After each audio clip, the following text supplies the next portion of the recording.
Hello दोस्तों, नमस्कार। कैसे हो आप सब? ठीक हो? आज मैं एक मनुष्य होने के नाते आप लोगों से, मेरे मनुष्य साथियों से अपने दिल में, अपने विचारों में जो बात आ रही है उसको शेयर करना चाहता हूँ। क्योंकि हम सब एक मनुष्य जाति हैं। मैं एक मनुष्य हूँ और आप भी एक मनुष्य है। तो मैं आपको अपने मनुष्य होने की कहानी सुनाना चाहता हूँ। ये कहानी शब्दों के द्वारा कही जाएगी, लेकिन आप शब्दों में ही उलझ कर मत रह जाना। इन शब्दों के पीछे जो एहसास है उसको भी पकड़ने की कोशिश करना, क्योंकि शब्द किसी एहसास की ओर इशारा करते हैं और बाकी शब्द कुछ नहीं होते। तो हम मनुष्य होने के नाते हम कैसे काम करते हैं उसके बारे में मैं थोड़ी चर्चा करता हूँ। हम मनुष्य को जिस रूप में पहचानते हैं और ये शारीरिक रूप है जो हमें प्रत्यक्ष रूप से दिखाई देता है, तो इसे हम बाह्य रूप या बाह्य संसार में देखते हैं। पर इस बाह्य रूप को चलाने के लिए एक हमने मानसिक रूप से बहुत बड़ा संसार अपने चेतना के अंदर बनाया हुआ है।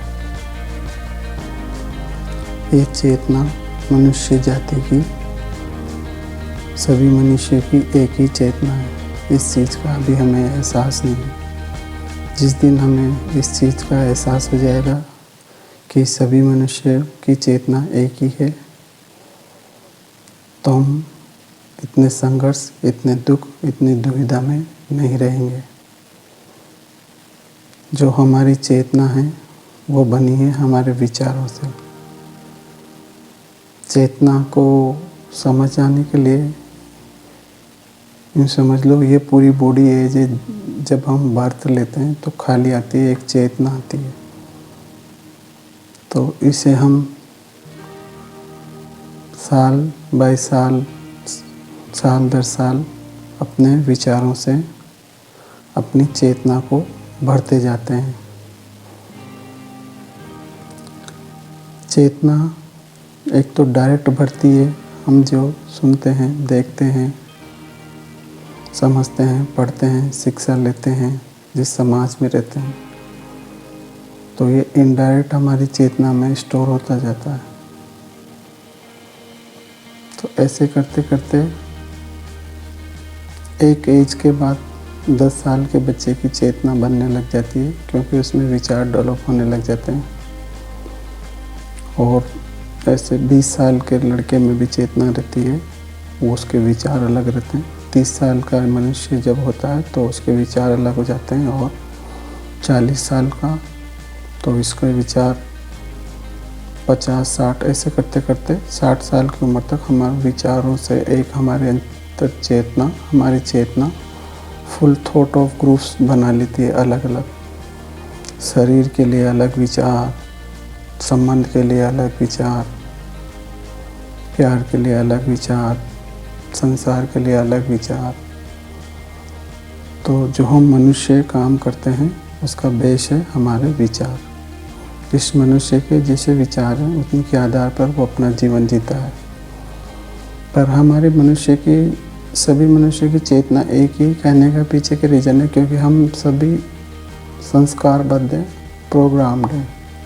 और ये प्रोग्राम्ड हमें हमारी शिक्षा के द्वारा होता है, हमारे समाज के द्वारा होता है, हमारे धर्मों के द्वारा होता है। जिस वातावरण, जिस माहौल में हम पढ़े बड़े और पैदा हुए, उसके अकॉर्डिंग हमारी चेतना का विस्तार होता जाता है। और इस चेतना के अंदर है हमारे डेली जीवन की प्रतिक्रियाएं। जैसे हम डेली जीवन जीते हैं, इसमें पूरी अव्यवस्था है। इसकी गहराई में हमारे डर, हमारी चिंताएं, हमारे भय, हमारी ईर्ष्याएं, हमारी महत्वाकांक्षाएं, हमारी कामनाएं, हमारी इच्छाएं, इसी से हमारे अंदर चेतना बनी हुई है और इसी के अकॉर्डिंग हम सब काम करते हैं। तो ऐसा नहीं है कि मेरे अंतर चेतना आप मनुष्यों से अलग अंतर चेतना है। आप लोग भी दुखी हैं, आपकी भी इच्छाएं, आपकी भी कामनाएं, आपकी भी महत्वाकांक्षाएं हैं जीवन में कुछ पाने की, कुछ बनने की। ऐसे हर मनुष्य की होती है, पर मनुष्य इसी भंवर में फंस के कभी सुख ही नहीं रह पाता, क्योंकि वो न तो कभी इच्छा को समझ पाया है, न दुख को समझ पाया है, न चिंता को समझ पाया है, न स्वयं अपने को समझ पाया है, अपने विचार को। वो क्यों हमेशा अपने आप से क्वेश्चन पूछो, मैं हमेशा इसी विचार से क्यों चिपका रहता हूँ, हमेशा ऐसी चिंताएं क्यों आती रहती हैं? क्योंकि हम अपने विचार को पूरी तरह से समझ नहीं पाए। विचार को समझना यानी आपने अपने मन को समझ लिया है। मन कुछ नहीं है, बस केवल विचारों का एक पुलिंदा है जो मैं के रूप में अपने अंदर काम करता है, जो स्व केंद्रित है, केवल सेल्फ सेंटर्ड ही दुनिया को देखता है, जो हमेशा हमारी मेमोरी और स्मृति में रहता है। तो हमारे विचार कैसे बनते हैं, इसकी संरचना मैं आप लोगों को बताता हूँ। जैसे जैसे हम बड़े होते हैं तो इनडायरेक्ट और डायरेक्ट हमारे विचार मेमोरी में स्टोर हो जाते हैं, वहाँ मेमोरी बन जाती है। फिर मेमोरी से हम कुछ विचार आते हैं, उनके अकॉर्डिंग काम करते हैं, फिर उसी से हम सीखते हैं, फिर और कम करते हैं। ऐसे इस चक्कर में हम चलते रहते हैं।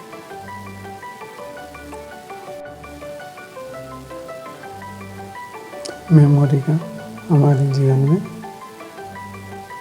बहुत बड़ा योगदान है। हमारी चेतना, हमारी मेमोरी हमारी चेतना पर ही टिकी हुई है। तो मेमोरी में ही मैं है और मेमोरी से विचार बनते हैं, क्योंकि मेमोरी समय के द्वारा जो हमने जानकारी जुटाई है इस जीवन में बड़े होते होते, जो ज्ञान हमने प्राप्त किया है उसी के आधार पर हमारे विचार बनते हैं। तो विचार को समझना, उसकी प्रकृति और उसकी गति को समझना बहुत ज़रूरी होता है, क्योंकि जब तक हम विचार की प्रकृति और उसकी गति को नहीं समझेंगे तब तक हम जीवन में हमेशा कन्फ्यूजन और दुविधा, संघर्ष और द्वंद्व में ही जिएंगे। क्योंकि विचार ही क्या करता है, अपने से अलग एक विचार करता, अवलोकन करता मैं को अपने अंदर विचार दो भागों में बांट लेता है। विचार खुद सोचता है कि मैं देखता हूँ कि कौन सा मुझे विचार आ रहा है, तो हम एक विचार करता बन जाते हैं और अपने ही विचार को खुद एनालिसिस कर जाते हैं। जिस दिन हमें पता चल जाए कि विचार करता और विचार एक ही है, इस गुत्थी को, इस पहेली को अगर आप सुलझा लो तो जीवन की आधी समस्याएं आपकी ख़त्म हो जाएगी। क्योंकि जहाँ भी दो रहेंगे, मैं और तू रहेगा, आप और हम रहेंगे, द्वंद्व रहेंगे, संघर्ष रहेंगे। जहाँ भी विचार करता और विचार अलग अलग रहेंगे तो संघर्ष रहेगा। ये बात समझने में थोड़ी कठिन हो सकती है, पर ये बातें सुनने की नहीं है, आपको अपने जीवन में प्रयोग में लाने की है। इनका जीवन में प्रयोग जरूरी है, अन्यथा ये केवल शब्द मात्र रहेंगे। शब्दों का कोई मोल नहीं है, मैंने पहले ही बताया है। और मैं और आप जो इस समय मेरी ये बातचीत सुन रहे हैं, उनका समान स्तर होना ज़रूरी है, तभी वो मेरे शब्दों के पीछे जो एहसास है उनको समझ पाएंगे। क्योंकि जब तक दो मनुष्यों का समान स्तर नहीं होगा, समान स्तर का मतलब यूँ नहीं है कि पैसा, संपत्ति और बौद्धिक क्षमता, इससे नहीं है। समान स्तर का एक तरीके से हर मनुष्य के अंदर वो है, वो प्रज्ञा है, वो एहसास है जो उसको महसूस करा देती है कि इन शब्दों के पीछे क्या है। तो हमारी चेतना ही हमारे जीवन को चलाती है। हम इस पर चर्चा कर रहे थे। तो चेतना का मैंने बताया, चेतना में क्या क्या होता है। चेतना में हमारे दुख होते हैं, सुख होते हैं, महत्वाकांक्षाएँ होती है, चिंताएँ होती है, डर होता है, स्पर्धा होती है,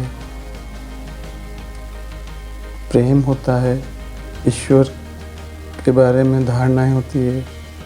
तो ये हम पहले से ही हमारे अंदर पूर्वग्रह रूप में मौजूद है। हम संस्कारबद्ध एज ए कंप्यूटर की तरह हम ऑटोमेटिक चलते रहते हैं। जब तक आप अटेंशन ध्यान नहीं दोगे तो आपको पता ही नहीं चलेगा आप ऑटोमेटिक एक मोड में चल रहे हो, एक मशीन की तरह चल रहे हो। आपको कभी भी दुख के विचार आने लग जाएंगे, आपको पता ही नहीं चलेगा आप क्यों दुखी हो रहे हो। कभी भी चिंता आने लग जाएगी, कभी भी हमेशा 24 घंटे डर में महसूस एहसास होता रहेगा।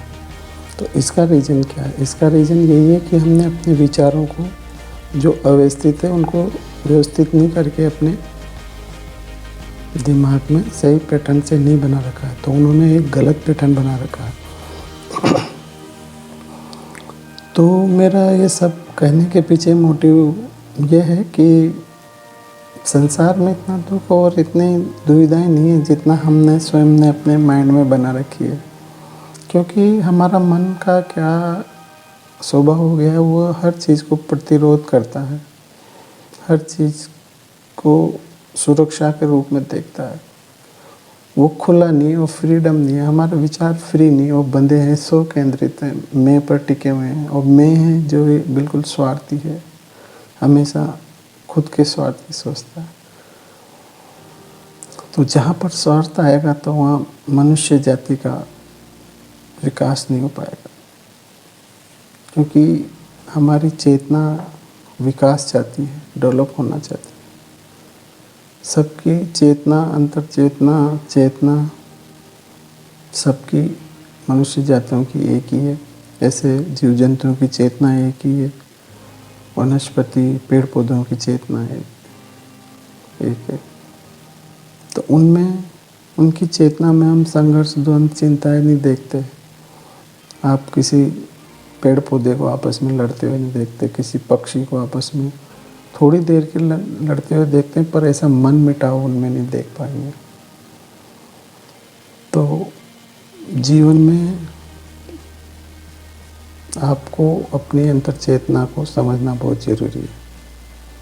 और इसको समझने के लिए आपके विचारों के बीच में थोड़ी शांति होनी चाहिए, गैप होना चाहिए।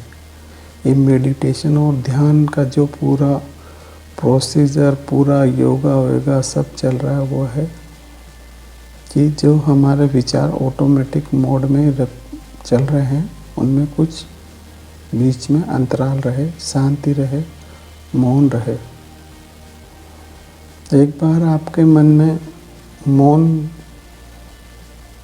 मतलब शांति, निश्चलता आ गई तो आपको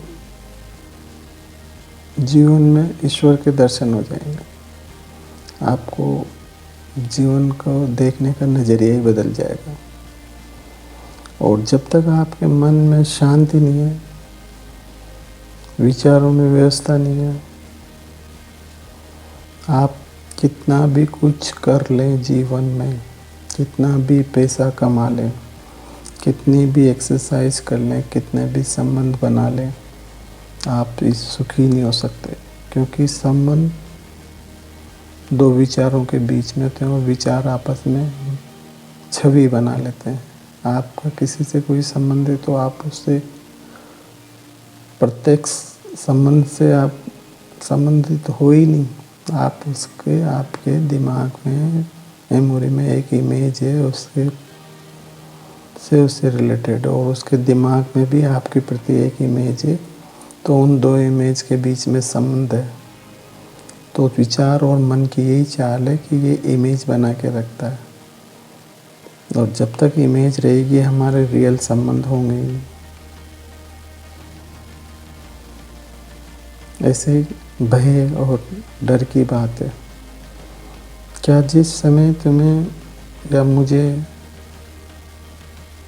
किसी भी बात का भय होता है तो उसी तुरंत पता चल जाता है भय है, या बाद में भय नाम का शब्द मेमोरी से आता है कि ये भय है, तब पता चलता है? देखो, ये बातें बहुत कठिन है, बहुत हो सकता है मुझे भी बहुत मुश्किल से समझ में आती है, पर फिर भी मैं सरल भाषा में समझाने की आप लोगों को कोशिश करता हूँ, क्योंकि हो सकता है जीवन में कहीं कहीं आपके काम आ जाए, आप खुश रह सकें, स्वस्थ रह सकें, पैसा कमा सकें। क्योंकि जब तक आप आंतरिक जीवन में व्यवस्था नहीं रखोगे, बाहरी जीवन में व्यवस्थित नहीं रख पाओगे, आप लोगों से संबंध नहीं बना पाओगे, आप लोगों से प्रेम नहीं कर सकोगे, आपके मन में दया नहीं होगी, क्योंकि आपका तो विचार ही घृणा, ईर्ष्या, जेलेसी, थॉट इसी पैटर्न के आपके अंतर चेतना है, आपने हमेशा ऐसे बनाई है।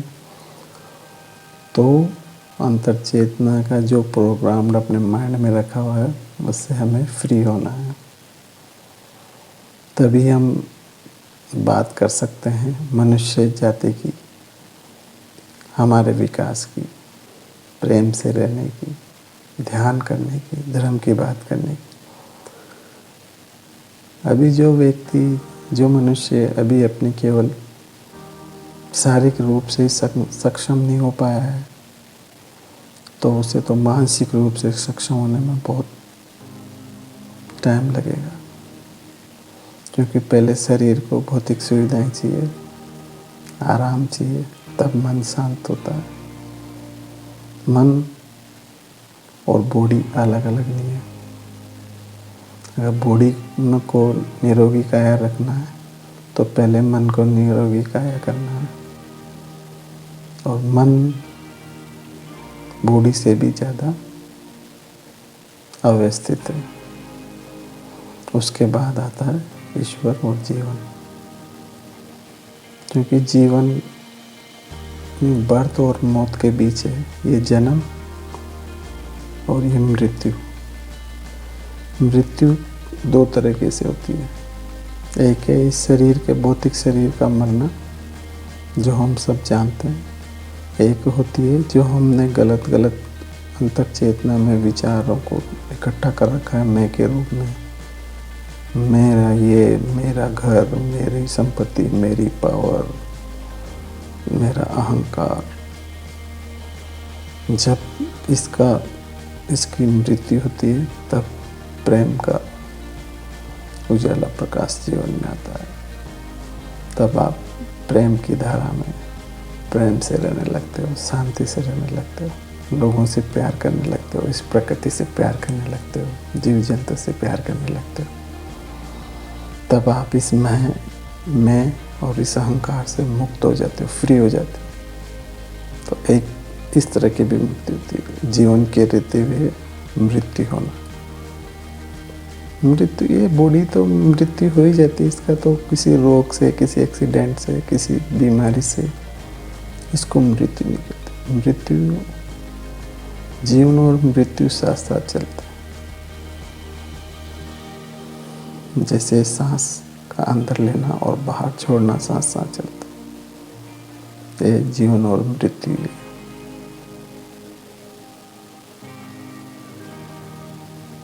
तो अपने शरीर को शांत रखना सीखो, इसका प्रतिरोध मत करो। अपने मन को शांत रखना सीखो, इसका प्रतिरोध मत करो। फिर तुम्हारे जीवन में, मेरे जीवन में आनंद ही आनंद है। जब तक जीवन चल रहा है आनंद लो, पैसे कमाओ, नौकरी करो, प्रकृति को देखो, लोगों से मिलो, प्यार से बातें करो। आपको लोगों को ये बातें सुनने में अजीब सी लग रही होगी, क्योंकि अभी आपके विचार केवल पैसे कमाने में, गाड़ी और बंगले और अपने ईगो, अहंकार को बनाने में लगे हुए हैं। तो आपको प्रेम की भाषा, वर्ड ही, शब्द ही पता है, उसका एहसास पता नहीं। आपको सुख पता है, मुझे पता है, सुख पता है। सुख मतलब प्लेजर, मूवी देखने में प्लेजर, गाड़ी लाने में प्लेजर, पार्टी करने में प्लेजर, ये सब प्लेजर है। ये आनंद सुख नहीं, प्रेम नहीं। प्रेम की अलग ही परिभाषा होती है। जिस दिन जीवन में प्रेम आ जाता है, आपको सुख छोटा लगने लग जाता है, तब आपको जीवन का एहसास होता है। जीवन और कोई ईश्वर ऐसा नहीं है कि वो आपको आके बताएगा ऐसा।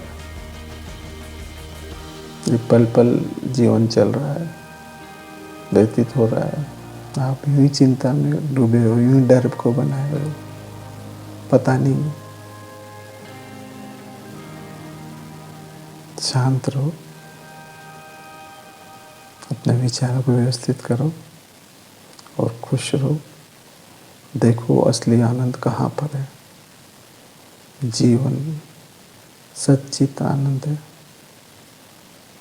वो आप में है ऑलरेडी। उसको कहीं से खरीद के या पैसों से लाने की जरूरत नहीं है। कितना भी पैसा हो जाए, उसको खरीदा नहीं जा सकता जीवन को। नमस्कार।